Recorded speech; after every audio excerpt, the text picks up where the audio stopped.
Hello, my name is David Ramos. The title of this presentation is Brand Loyalty. We will be studying the psychological mechanisms influencing the role of brand loyalty in our consumer society. This presentation is part of Consumer Psychology Psych 309, taught by David Campbell here at Humboldt State University. So what exactly is meant by brand loyalty? According to our text for this class, brand loyalty is repeat purchasing behavior that reflects a conscious decision to continue buying the same brand.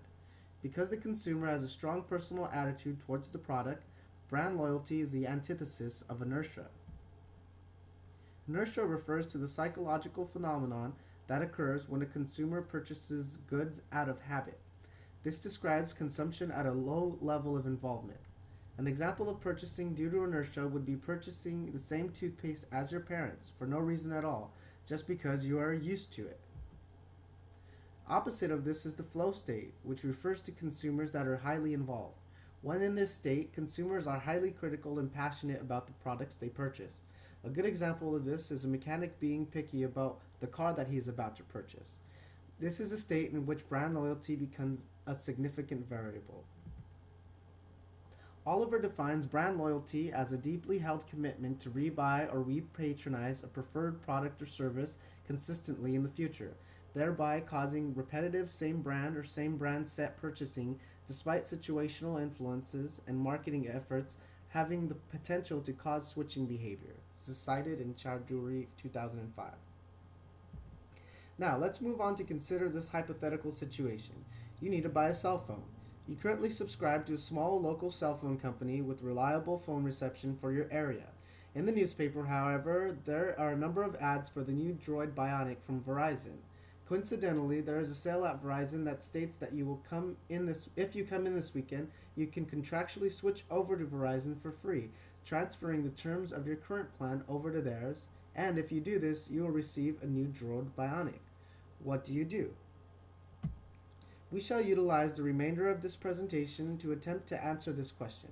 For now, we move on to consider recent research regarding brand loyalty.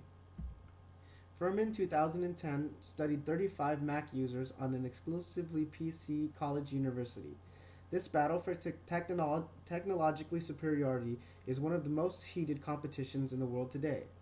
This study takes an in-depth look at the way that technology and society influences brand loyalty.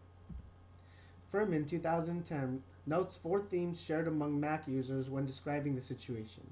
Number 1.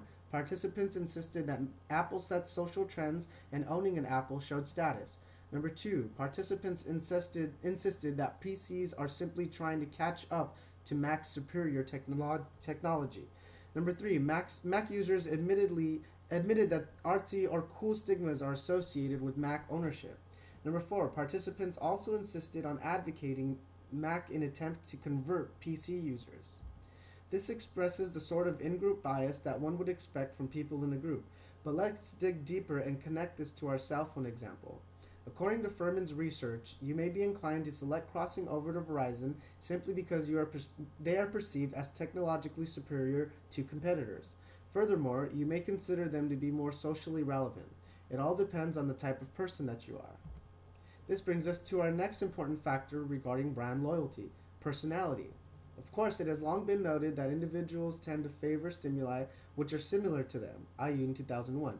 But regarding the relationship between individuals and the brands that they are loyal to, Millar 2011 asks an even more important question.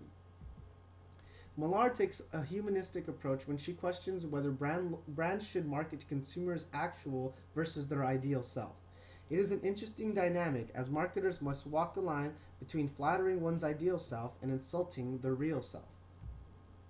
Millar concluded that actual self-congruence has the greatest impact on emotional brand loyalty.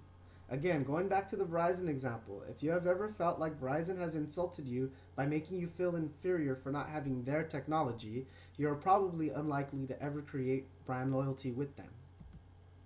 So far, we have focused on personality as well as social factors influencing brand loyalty. But Lin, 2010, turns to neuroscience to question this phenomenon. He analyzed medial frontal cortex activity in evaluating the attractiveness of brands. Lin distinguished between loyals and switchers. He found that loyals have a more sensitive medial frontal cortex and thus are more sensitive to distinguishing between luxury and generic, attractive or unattractive, and furthermore, the MFC signifies product attractiveness. So what does this mean?